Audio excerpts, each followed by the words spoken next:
Hey and welcome, msKIRAspeaks. Before we get started, I ask that you watch the videos till the end, subscribe, and turn on your notifications. We're back again for another episode of Bel-Air, Season 1, Episode 8, No One Wins When the Family Feuds. Shouts out to Jay-Z and that 444. So when the episode opens, we see Uncle Phil. He's on the golf course, and Carlton is tight because he has to be the caddy and he has to walk. Why isn't Will being punished? He wants to know.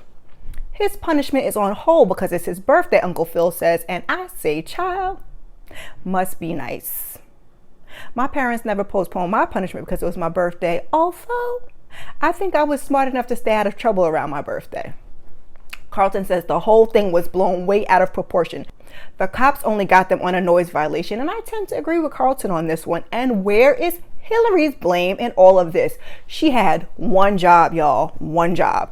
So Uncle Phil says he's lucky that Lisa was there and called her dad. He was able to persuade the police commissioner to keep the matter quiet. He pointed out his opponent in the election is the police chief, and it might appear that his family was targeted the night of the party. I mean, we all know that it was Connor's punk ass, and I really wish they would have addressed that. Carlton seems surprised, and he thanks his dad. Uncle Phil tells him he'll do anything in his power to safeguard his future. And I think it was a bit of a light bulb moment for Carlton, who for some reason assumed his father only did things to protect Will. So Aunt Vi has arrived, y'all. We are at the Clearport, seeing her get off that PJ. And Will thanks Aunt Viv for putting his punishment on hold. You only turned 17 once, and maybe we shouldn't talk about the party situation. Will agrees he doesn't want to stress his mom out any more than he already has.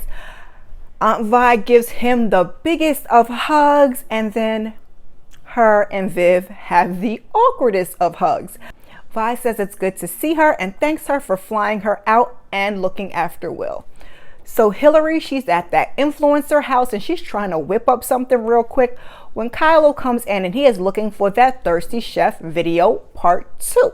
She wants to build up anticipation so it doesn't get played out, and Kylo's like, but the numbers on that Sexy Chef video though, 3 million views and counting.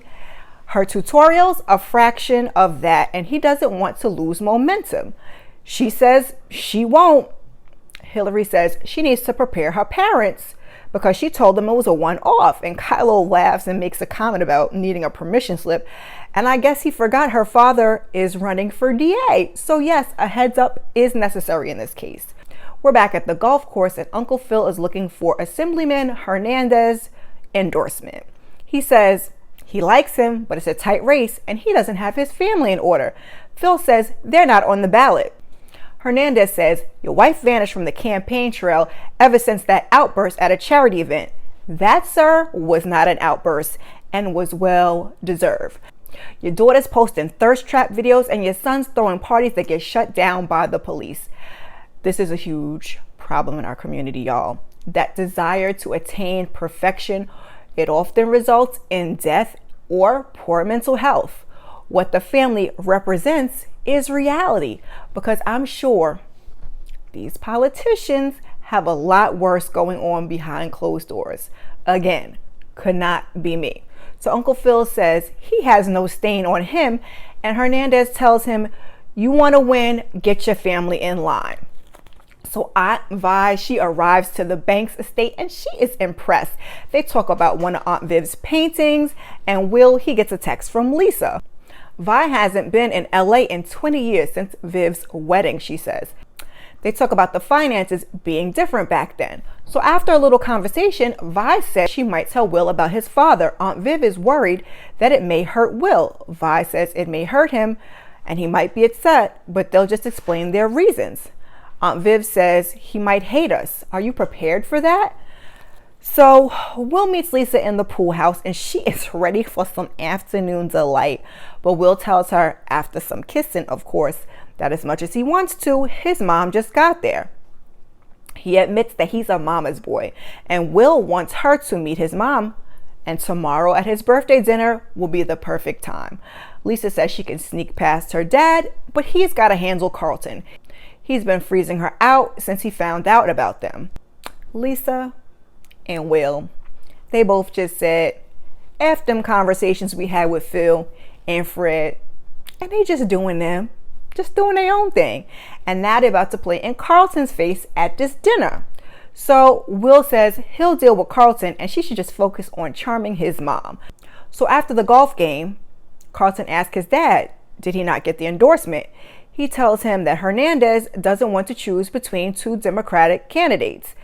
He's afraid he and Wilkes will split the party and the vote. Phil needs to get Wilkes out of the race. His late entry has complicated things, and Carlton wants to know if there's anything that he can do to help. Uncle Phil tells him, stay out of the kind of trouble that brings police to their door. Again, not entirely Carlton's fault, if you ask me. Carlton wants to know why Will gets a pass, and Uncle Phil says he's new to their world. He's still learning about the scrutiny that they live under. This should be second nature to you. So Hillary comes in and she's excited to see Aunt Vi, who says she is her most devoted follower. Apparently, Vi is all under Will and Hillary's post in them comments. She says she loves to support her family. Vi says Hillary's recipes are time-tested, going back 3 generations. We find out that Viv was sneak dissing in the comments and Hillary had to set up some boundaries. So now she's blocked with love. I hear that. It be your own family. So Vi says she loves all of Hillary's videos except that last one. And Viv says she's having the post removed. Oh, Aunt Viv, just you wait. Carlton and Uncle Phil comes in and Aunt Vi, she tells Carlton how handsome he is. And Will has told her that he is at the top of his class. He says he's tied for 3rd, but he's hoping to get valedictorian. And there goes that desire for perfection again. It's nice to hear that Will has been talking Carlton up to his mom, though. I thought that was really sweet. So Will is happy that they're all together. The last time they did this was the reunion at Grandma Molly's back in Philly. And Hillary's like, oh, I used to love them. Ashley asks why they stopped doing them. Aunt Viv says Grandma got really sick and I had to take care of her, Aunt Vi says. And here we go. Viv says she tried to help out as much as she could. And Phil says, and we sent money. Checks pay bills, but they don't change bedpans. They can. You could have hired a caregiver, as I suggested, Viv says, and they would have covered that too. Hire a stranger to look after our mother, Vi says. We owed her more than that. Will, he looks annoyed and he tells them to chill. This is a heavy situation that so many of us go through. Viv lived far away, and honestly, everyone can't handle seeing their loved ones sick. I don't want to take up for Viv with all that Vi went through, but closed mouths don't get fed. Even still, maybe she should have taken that extra caretaker money and then used it for what she needed to do so she can have enough energy to take care of her mom. That's just my opinion, and we're all different. So Will says he remembers them doing this when Grandma Molly was dying. It didn't change anything then, and it's not going to change anything now. Hillary is talking to her parents, and now she's on her soapbox. Black and brown women are degraded for being sexual and showing skin. And while she's kind of right, it's a far cry from what she said previously. Uncle Phil says he does not need a lecture in how racism shapes gender politics. You told us you were going to take down that thirsty chef video. Now it sounds like you're not. She tells him that she wants to re-examine what it could mean for her. Now, Hillary, be honest. The dollars and the clicks, that's why you're giving it a second thought. Have you considered what it might mean for the rest of us? For my campaign, Uncle Phil says. Hillary says his campaign should be unashamed of her body positive posts. So the bottom line is you're keeping the posts and I imagine making more. That's what Mom says. Hillary answers yes. I guess it's settled, Uncle Phil says, and he's got to go because he's got a narrative to spin. Hillary says she's making good business decisions. Like I said, he walks out and Hillary turns to her mom. Viv says she doesn't get what she's trying to do, but she loves her and she's learned that it's better to argue less and to listen more. And amen, Mom. That's a lesson we all could learn. He is still working on me. So she leaves her with one final question. Does this really reflect who you are? So Will and his mom, they're in the room and they're chatting it up. And she says that she and Viv have a lot to work through. As much as they love each other, they're very different. Will says, nah, not really. You both have all the answers and always have to have the last word. You're actually too much alike. Vi says, the focus is on him and his birthday. She can't believe that he remembered she and Viv arguing. He was only 6 or 7. How far back do you remember? He says he remembers some little girl kissing him at the playground at age 4. Do you remember your father? She asked him. Oh, Vi. Why are you going to ask questions that you don't want the answers to or to fully address? Although she did say she was ready for the talk. And Will says he remembers little bits and pieces, but hey, is he even worth remembering? So Aunt Viv is painting when Uncle Phil comes in and it's late. He asks if she's coming to bed or if she's still sleeping in her art room. She says she's under the gun. Painting for Reed, he says. Oh, Phil. Was that conversation that you guys had in San Diego just talk? Because I thought he was coming in to be supportive, but nope. Here he comes with some BS. This was not Uncle Phil's episode, y'all. They just had Uncle Phil looking bad. So Viv says she is painting to apply for the Neiman Fellowship. Art deadlines, he says. I recall how this goes. I could have used your help with Hillary.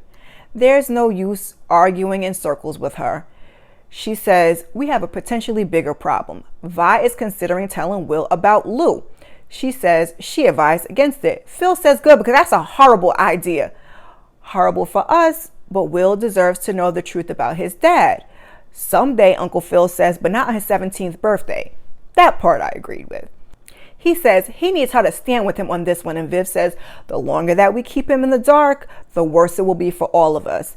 Now, I need y'all to hop on down in them comments for your girl and tell me what you think the big secret is about Lou. Is he a criminal, perhaps? Let your girl know. So Aunt Vi, she is in the kitchen and she is chefing it up. She had your girl hungry, okay? I saw eggs and gravy and biscuit and ham steak and hash browns. And Will comes in because he smells that good eating. All your favorites for your special day. Happy birthday. She says it's only been a little while since she's seen him, but he's changed so much. Look at your face. You look like who? Like a man and not my baby boy. He asks if he looks like his dad. He says it's been on his mind for a while. And she says all his good looks come from her. And it's funny because Jabari, and I'm not sure what the actress's name is, but they actually do really favor each other. So Carlton comes in and he has one of the best biscuits he's ever eaten.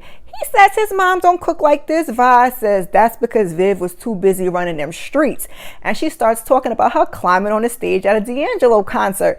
Viv comes in and says he invited her with his eyes. Carlton wants to hear more secrets about his mom. And Vi says she bought her first canvas and paint set. Viv said you did it so you could distract me so you could talk on the phone. And Vi says she did it because she saw she had talent, and she never gives her credit for that. So Will says, well, his mom could take credit for taking him to the beach for his birthday. And then Viv, she invites herself to lunch if that's okay with Vi. Vi says, yes, of course. So Jeffrey, he meets with Uncle Phil in the study, and he's arranged a meeting for he and Wilkes. No press. He thanks him, and Jeffrey asks, what's going on with you? Like, you looking kind of down. He mentions Vi may tell Will about his dad, and Phil feels that it could derail all the progress that Will has made. He asks Jeffrey to see to it that Lou does not come near Will. The last thing he needs is more hurt and disappointment. So Will and his mom, they're hitting all the hot spots in LA. We see Madame Tussauds, we see Rodeo Drive, I think Hollywood, it was a bunch of stuff. And we see them taking a picture with Quincy Jones' star.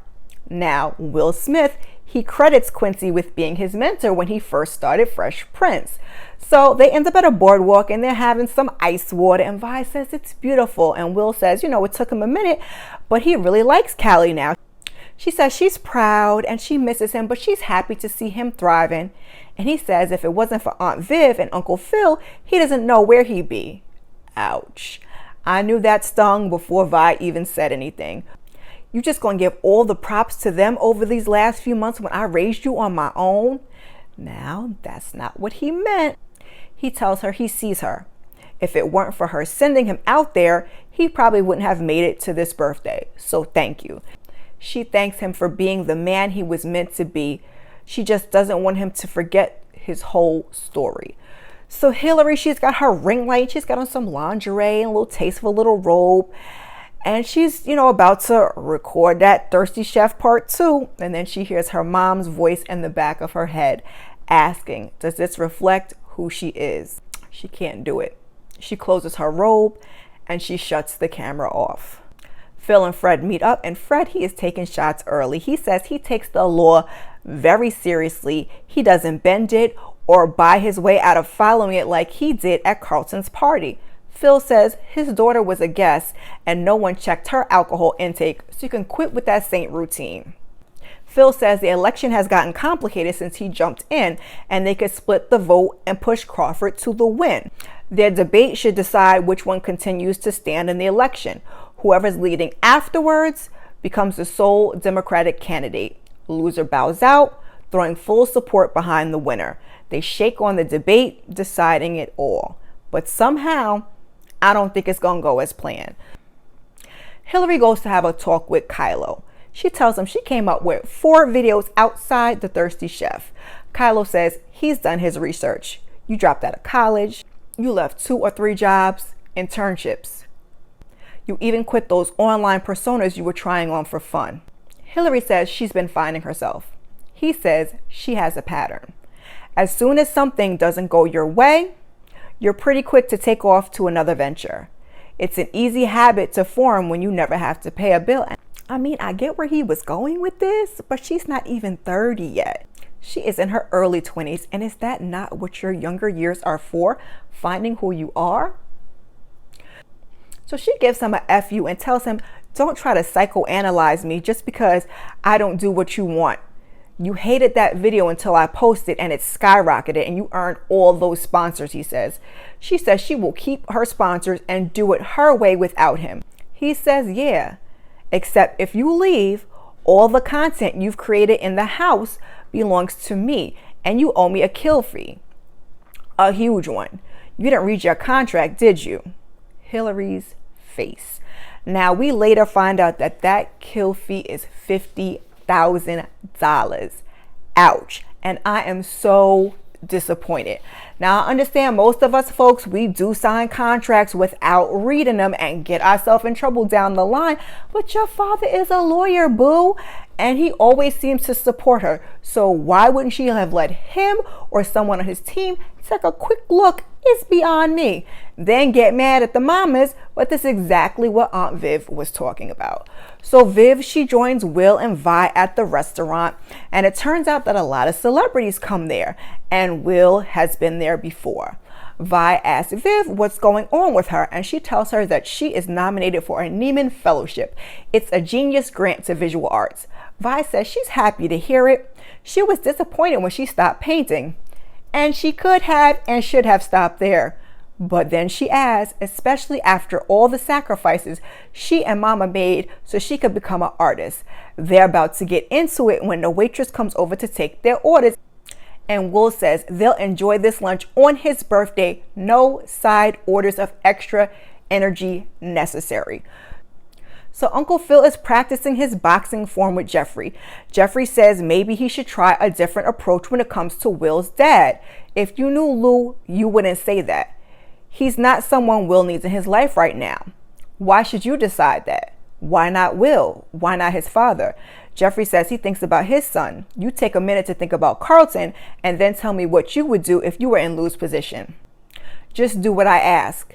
I'm not that kind of brother, Jeffrey says. Doesn't sit right with me. Too bad. You work for me. And like I said, this was not Uncle Phil's episode.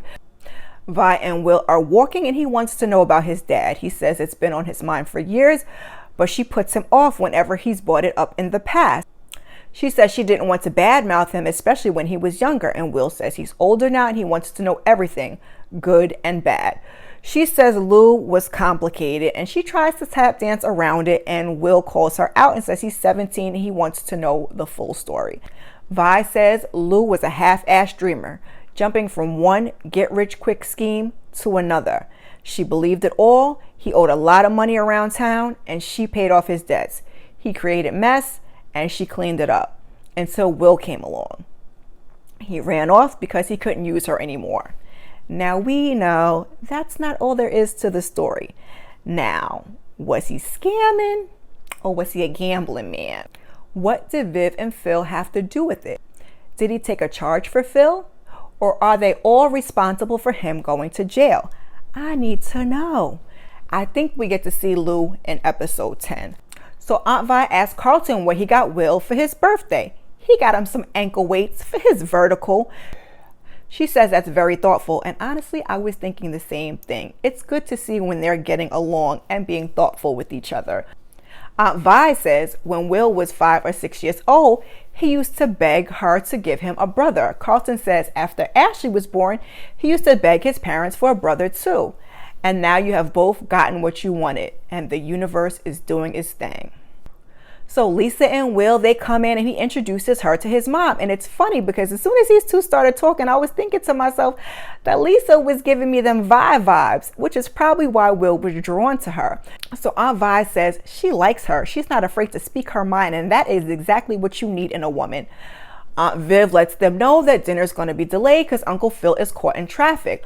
Will says, in that case, let's open the gifts. Viv says, oh, maybe we should wait till after dinner. But Vi says, of course you can, baby. Start with mine. It's a picture of her and Will as a baby. He says he hasn't seen this one before, and he starts to ask who took the picture. Now, I was confused. It's clear that Lou took the picture, but I wasn't sure why no one wanted to say. I could have swore that Will told Lisa in another episode that his dad walked out when he was 4. Correct me if I'm wrong down in the comments, please, and thank you. I don't know. So I just don't know what the big deal was. So Aunt Viv was like, oh, open mine next. So it's a limited edition pair of Jordans with his signature, Michael Jordan, that is. And the fellas are going crazy over them. So Vi is talking to Viv on the sideline and she is annoyed. Now, Vi, a photo is sentimental, but you could have given him something else. I don't know why she thought that anything wouldn't be better than that present. But anywho, so Viv says she had no idea that the shoes that Phil got was so expensive. Just couldn't let me have this moment, could you? Ma'am, you wanted him to open the gifts. Just saying. Let's not make this about us, Viv says. Vi says she's throwing money around to disrespect her in front of her child. Then these two, they start to go back and forth. Viv basically says that she's jealous because more of her dreams came true. And Vi says that's because Mama supported her. She supported her. And then Phil supported her. Ouch. And they keep going. Viv says she's not trying to outshine her or deny credit. But she is not the enemy. Her voice starts to escalate. Will looks annoyed, and Vi says before this fancy house, she helped her find her voice as an artist. Anything she needed. She helped her move to LA, and she paid her bills. Then the second you didn't need me, you just erased me from your life. And now you want my son to do the same.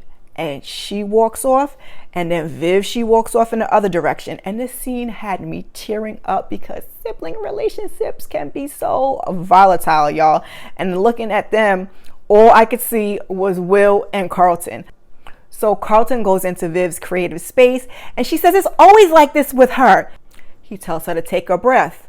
Auntie Vi said a lot of hurtful things, but have you ever thought to ask yourself why? Maybe under all that anger, she's just hurt. Vi is made of steel. She put herself through college. Vi raised Will on her own. Vi took care of Mom on her own. And then it's like she has a light bulb moment as she says, she's just been doing everything. And thank you, Vivian, because this is how folks treat you when you're strong. Like at the very least, they can give you a little emotional support. And that's just a heavy expectation to put on someone, don't you think? Carlton says. I've been doing this to her whole life. Carlton says that they need to have a talk. And amen for these kids because they have been raised right and they are listening. They had to get the adults together in this episode, okay? So Viv says, when did you get so wise? He's like, maybe the 100th time that you told me to make it work with Will because we're family. Will goes outside to talk to his mom. She says she didn't mean to ruin his party like that. He says, there's no way in hell anyone could ever erase you from my life, ever. Us single mamas, we could be so sensitive sometimes. So she thanks him and she says she was defending herself and he tells her that she can't put that all on Aunt Viv. She says, Viv crossed the line first. And he asks, so you just sitting out here waiting for an apology? I guess this is the part where you tell me I should be the bigger person. It's good advice, he says. So Aunt Viv comes over and asks to speak to Vi. Make me proud, he says. So Viv tells Vi that she was right. She hasn't always acknowledged how much she received and relied on her and her mom. She's been unfair. You were always the strong one looking out for me, and I'm sorry for seeing past that. Can you ever forgive me? Of course, you're my sister. I can't pin all my disappointments on you. I made my choices. She's sorry that she didn't listen to her, but out of the situation with Lou, he gave her a gift that she is always thankful for. That's Will. She decided to wait to tell Will about Lou, and Vi tells Viv she loves her, and Viv loves her too. So Carlton, he goes to talk to Will, and he says after seeing their moms today, he can honestly say he has no intention of having a decades-long grudge with him. Will says he doesn't either, but he doesn't know how they can move forward if he can't accept the fact that he's with Lisa now. Carlton says it's not just about Lisa. Coming here sent him into a spiral. He was having a rough time at school between getting good grades and leading the lacrosse team to state championships. Being perfect is exhausting. Then you show up and you hook up with my ex. Me being with Lisa was the straw that broke the camel's back. Exactly. You strolled up here and my parents loved you. The girls at school couldn't get enough. Everything I had to work for, you got without even trying. So you're a hater. Then he's like, okay. Then he asks about Lisa again because he can't keep looking over his shoulder every 5 seconds. Carlton says it hurts, but honestly, he and Lisa are over. They have been for a while, and whoever she dates next is none of his business. Just promise me you won't hurt her. She got that enough from him. So Will gives him his word, and they dap it up. And kudos to Carlton for being the bigger man on this one. So Will, he spots Jeffrey headed for Uncle Phil's study, and he heads on in. Now, Jeffrey was about to put an envelope on the desk when Will comes in, but he goes on, he puts that back in his jacket pocket. Now, I am assuming that was a letter of resignation, if you ask me. So Will asks him if he thinks he could look into his pops. That's a huge ask. He wants to know where he went after he left him. Why? Where he's at? Something. Jeffrey tells him he's not sure that there are satisfactory answers to the questions concerning why. But as to where he is now, he will do what he can to find out for him. Will thanks him and he daps him up. Don't thank me yet. Wait to see if I deliver first. I know you will, 007. And Will, he walks out. Jeffrey, he stands there and he's reflecting, and that is where we end. So that was a long one. How did you guys like the episode? Please drop that down in the comments. Now, this is for sure going to be a problem between Phil and Jeffrey, with Jeffrey helping out Will. There are 2 more episodes left, y'all, and I hope you'll come back and join me for my review of episode 9, because we are going to church, y'all. If you have made it this far, put a sneaker emoji down in the comments for those controversial kicks. While you're here, please check out some of my other content. Thank you. And before you go, please like, comment, and subscribe. I appreciate y'all. Peace.